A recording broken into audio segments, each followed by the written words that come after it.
Timnas Indonesia kembali menjadi sorotan dengan sejumlah perkembangan menarik menjelang berbagai ajang internasional.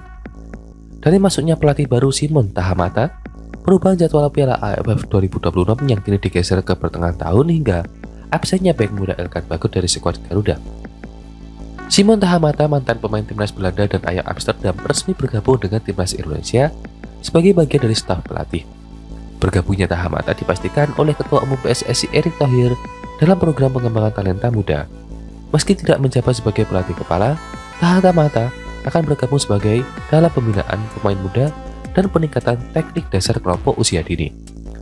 Kehadirannya membawa angin segar bagi sistem pembinaan pemain di Indonesia dengan pengalaman panjangnya di Eropa, terutama dalam aspek teknikal dan pengembangan akademi. Tahamata diharapkan bisa membantu membentuk fondasi yang kuat bagi generasi baru Garuda. Konfederasi Sepak Bola Asia Tenggara telah resmi mengubah jadwal pelaksanaan Piala AFF 2026. Jika sebelumnya turnamen ini biasa digelar pada akhir tahun, kali ini AFF memutuskan untuk memajukan jadwal ke 25 Juli hingga 22 Agustus 2026. Langkah ini diambil untuk menyesuaikan dengan kalender AFC yang tengah mereformasi kompetisi antar klub. Dengan perubahan ini, pemain yang membela klub di luar negeri akan lebih mungkin dilepas oleh klub masing-masing, sehingga timnas Indonesia dapat tampil dengan kekuatan penuh.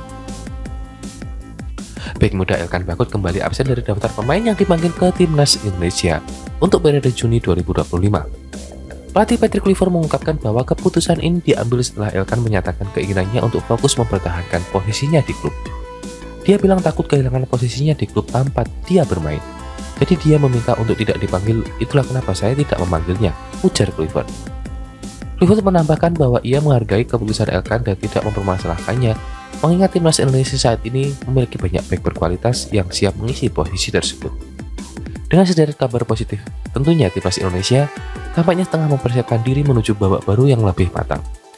Baik dari sisi kepelatihan, kalender kompetisi, hingga kualitas pemain, Garuda sedang membangun fondasi menuju prestasi yang lebih tinggi di kancah internasional.